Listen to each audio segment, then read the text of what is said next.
Olá, gente. Meu nome é Emerson. Este é o Crescimentando e no vídeo de hoje vamos comentar um pouquinho sobre Olimpíadas e vamos discutir o que eu acredito que foi um escárnio ao cristianismo. Então, para quem não sabe o que aconteceu, pessoas que mudaram de sexo fizeram como se fosse a Santa Ceia, passaram por cima da ceia e existiam várias outras pessoas que mudaram de sexo que estavam ao lado da mesa. E isso pra gente, como é algo sagrado, é como se estivesse profanando algo que pra gente é extremamente importante, que é a Santa Ceia. É interessante que essas pessoas que fizeram isso, em uma fala deles, eles falam sobre respeito, mas eles são, às vezes, não todos, os primeiros a desrespeitarem o outro. E uma coisa que a gente pode observar é, e se fôssemos a gente fazendo o contrário, o quanto isso geraria de polêmica e crítica para o cristianismo e para os cristãos. É claro que isso feriria os princípios cristãos, mas é só um exercício imaginário. Por quê? Porque o que hoje importa não é o que é falado, e sim quem fala. Ou seja, se a pessoa específica que estiver falando aquilo for de uma agenda ideológica ou for de um grupo específico, pode falar, é liberdade da pessoa. E se for o outro lado, aí vai gerar um monte de capa de jornal, vai ser um monte de crítica e polêmica. Isso é só um exercício interessante para você ver como as coisas são tratadas nos dias de hoje. Mas, independente disso, eu não acho que a gente deve coibir isso, nem perseguir essas pessoas, e nem dizer que a pessoa não pode fazer isso, que ela tem a liberdade de fazer isso. Assim, a nossa liberdade de fala também não vai ser tolhida. A discussão que eu quero trazer aqui é que se isso tem lógica ou não. Minha pergunta que eu faço para você é, se isso fosse feito 20 anos atrás, qual você acha que seria a reação?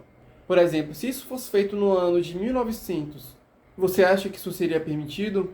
A sociedade toda provavelmente criticaria veementemente.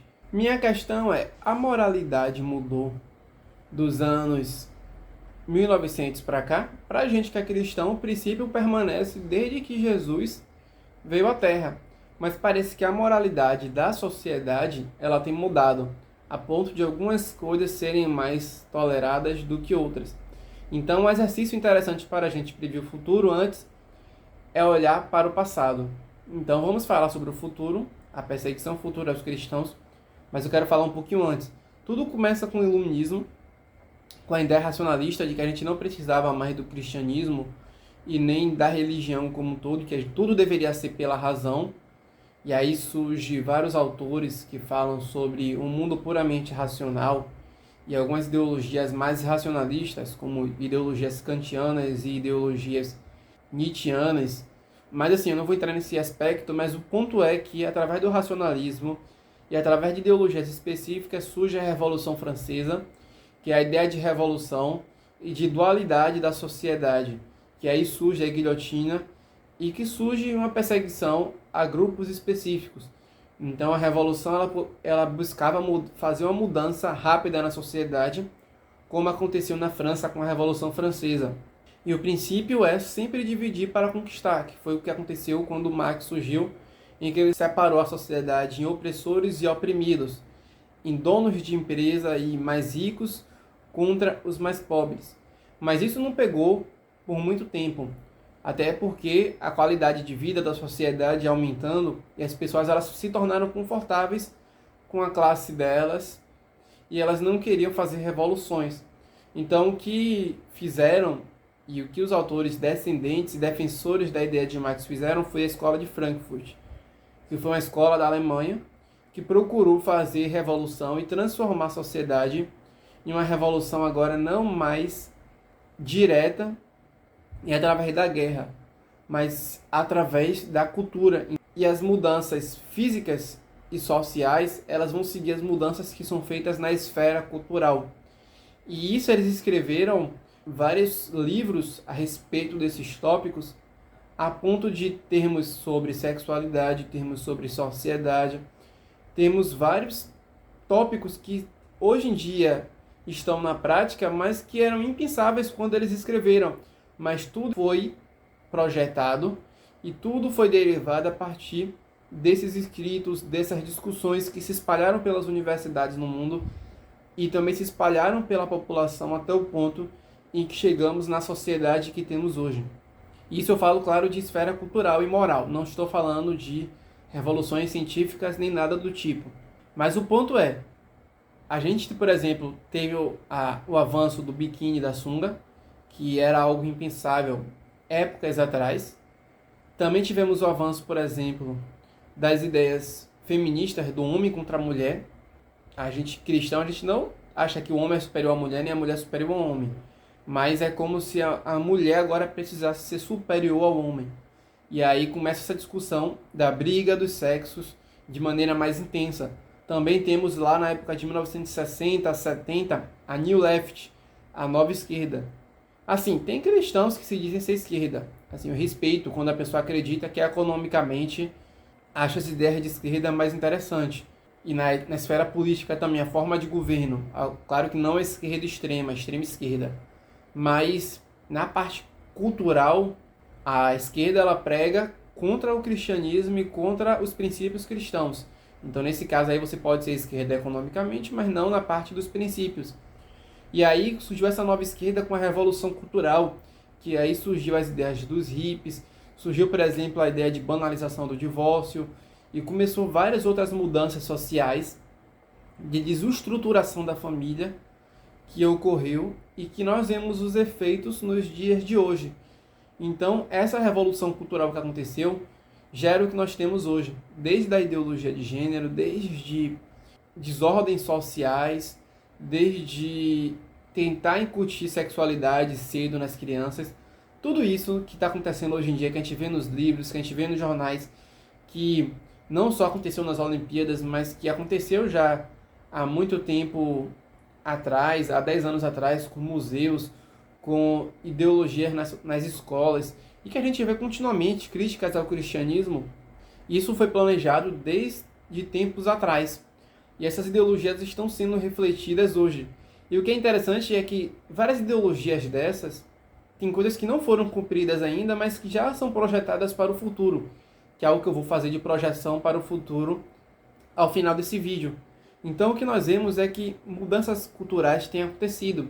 E nós temos, eu vou fazer aqui uma régua virtual, nós temos essa régua aqui. O normal era aqui no meio.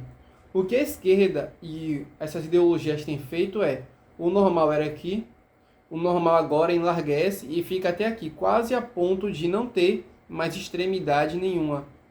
E antigamente que não era tolerável, agora tudo aqui que daqui para cá era normal, tudo agora passa a ser normal. A régua do normal do cristianismo não muda, é um princípio baseado em Jesus e nos escritos bíblicos que nunca mudaram, que são imutáveis, é um princípio cristão. Então, se agora a régua deles passa a estar aqui, o que é normal para eles é diferente do nosso normal.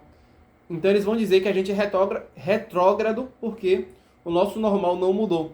E qual é o ponto? Se eles enlargueceram esse normal para tentar nos criticar e tentar implantar as ideologias dele, a tendência é que eles enlargueçam essa ideologia cada vez mais, a ponto de termos uma confusão social muito maior. E o ponto é que nós, como cristãos, precisamos fazer a nossa parte. É claro que a gente sabe como é que o mundo ele vai terminar. Essas ideologias elas vão avançar cada vez mais. Mas a Bíblia nunca nos disse para entregarmos o mundo de bandejas a o inimigo e nem a ideologias contrárias ao cristianismo. Jesus nos incentivou a ser o sal da terra e a luz do mundo. Não só ser o sal da terra e a luz do mundo, mas também mudar o mundo pela renovação do nosso entendimento. Ou seja, por mais que o mundo esteja caminhando para pior, nós somos chamados para fazer a diferença e combater essas ideologias, mostrando o princípio que Cristo revelou, que é o melhor princípio para todos.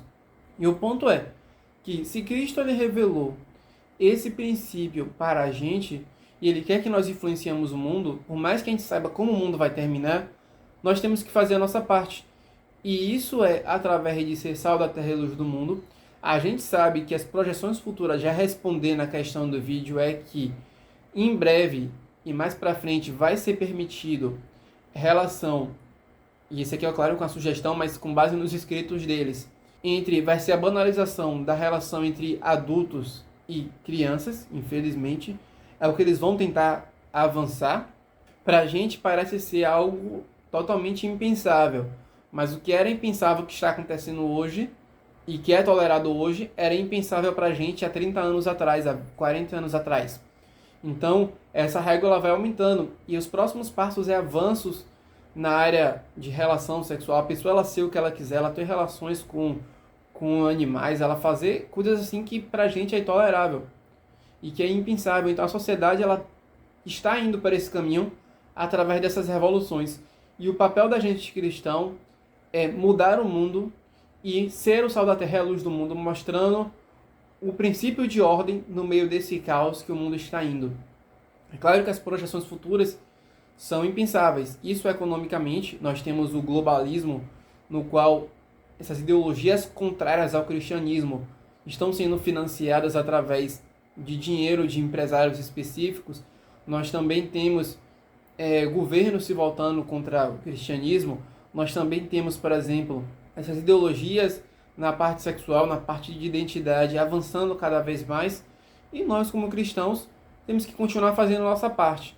E uma frase que eu gostei bastante, se eu não me engano, foi de um livro de apologética que eu li, eu me esqueci o autor agora. Ele fala uma coisa interessante, ele fala que a apologética serve para manter o cristianismo válido para a cultura nos dias de hoje, que o cristianismo possa ser debatido, os fundamentos cristãos possam ser vistos como um caminho possível ainda no mundo em caos. Isso vai preparar o caminho para que a evangelização possa alcançar pessoas ainda, porque se o mundo parte do pressuposto que o cristianismo não faz sentido nenhum, eles ficam mais fechados ao evangelismo cristão. Então, a apologética, os princípios cristãos, essa luta cultural que nós vivemos, ela é importante para manter o cristianismo como um caminho válido ainda para as pessoas, e dessa forma as pessoas ainda podem se converter. Então é isso, gente. Eu espero que você tenha gostado desse vídeo. É um vídeo mais opinativo. Dá um gostei se você gostou. Se inscreve no canal do Crescimentando como uma forma de retribuição pelo aquilo que eu tenho produzido aqui. E até os próximos vídeos. E até logo. Tchau, tchau.